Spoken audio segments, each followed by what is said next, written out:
Indore one विभाग की team ने देर रात मलेंडी के जंगलों में की गई त्वरित कार्रवाई में 7 आरोपियों को हिरासत में लिया है। प्रारंभिक जानकारी के अनुसार ये सभी आरोपी शिकार की आशंका के तहत संदिग्ध रूप से जंगल में घूमते पाए गए, जिसके बाद वन अमले ने घेराबंदी कर उन्हें पकड़ा। टीम को इनके पास से तलवार, देसी कट्टा और शिकार में इस्तेमाल होने वाले कई तरह के हथियार मिले, जिन्हें जब्त कर लिया गया है। पूछताछ में आरोपियों ने चौंकाने वाला खुलासा किया। उनके मुताबिक वे शिकार करने नहीं बल्कि अपने पूर्वजों द्वारा दबाया गया कथित सोना खोजने जंगल पहुंचे थे। आरोपियों ने दावा किया कि अपने परिवार के बुजुर्गों ने वर्षों पहले मलेंडी गांव के पास सोना छुपाया था और इसी को निकालने के उद्देश्य से वे हथियारों के साथ जंगल में पहुंचे थे। वन विभाग ने इस दावे को संदेह की दृष्टि से लेते हुए पूरी बात की अलग से जांच शुरू कर दी है। देखिए, ऐसा है कि जैसे तेंदुआ की घटना हुई थी, उसके बाद हम लोग ने त्वरित लगभग 48 घंटे के अंदर सीडीआर का प्रयोग करते हुए और अपने जो फॉरेस्ट के इंटेलिजेंस प्रयोग करते हुए हम लोगों ने पकड़ लिया था।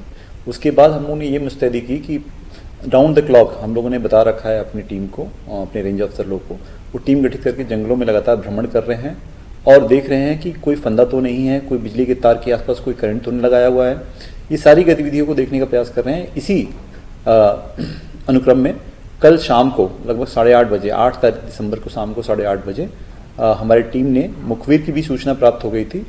जंगल में गए और देखे कि 7 आरोपी लोग अंदर संदिग्ध अवस्था में पाए गए।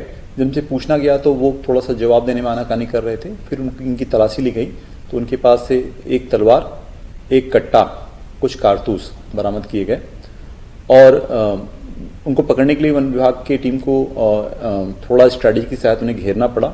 उसके बाद 4 लोग पकड़ में आए, फिर धीमे धीमे 3 लोग पकड़ में आए, तो कुछ 7 आरोपी थे। फिर उनको बुला के पूछताछ की गई। पूछताछ में उनके द्वारा कहा गया कि वो जंगल में कुछ सोना उनके पुरखों का है या फिर उन्होंने छुपा रखा है या जैसे उसको ढूंढने का प्रयास कर रहे थे। तो हालांकि हमने क्वेश्चन जरूर किया कि आपके पास हथियार क्यों थे, तो ये पूछताछ हुई। प्रथम दृष्टिया जो हमने देखा है उसमें यही लग रहा है कि ये लोग शिकार के दृष्टिकोण से वहां गए थे, क्योंकि इनके पास कारतूस होना, कट्टा होना इस बात को काफी हद तक साबित करता है कि ये शिकार के उद्देश्य से जंगल में प्रवेश किए थे, रात में प्रवेश किए थे। तो पूछताछ चल रही है और पीओआर जारी किए जा चुके हैं उनके खिलाफ, वैधानिक कार्रवाई प्रारंभ हो चुकी है, इंटीग्रेशन चल रहा है। ये मलेंडी के पास की घटना है, मलेंडी बीच के पास है। एक कटकट करके गांव है, वहां पे कटखड़ी करके गांव है, वहां के रहने वाले हैं, माओ के निवासी हैं। नहीं, वन विभाग तो जनरली वन संपदा और वन्य प्राणियों के संबंध में जानकारी रखते हैं। सोने के बारे में तो कोई ऐसी जानकारी हमें प्राप्त नहीं है, क्योंकि प्रथम दृष्टिया ये तो लॉजिकली बहुत कंक्लूसिव उनकी बातें ठीक नहीं लग रही है। फिर भी चूंकि इनके द्वारा कहा जा रहा है तो हमने एक टीम को कह दिया है कि आसपास जो एरिया बता रहे हैं वहाँ एक बार घूम फिर के देख लें कि ऐसी कोई घटना तो नहीं है, ताकि उनके द्वारा कही गई बातें झूठ निकल जाए और पूरी तरह से वो आरोपी अपराध की श्रेणी में आ जाए। देखिए, हम लोग दिन के समय तो हमारा नॉर्मल बीट निरीक्षण होता है, फिर शाम को जब सूरज ढलने के तुरंत बाद हमारी एक टीम, ऐसे हमारे रास्ते हैं, उसको मैं डिस्क्लोज नहीं करना चाहूँगा, उन रास्तों में हमारी गश्ती रूट बने हुए हैं।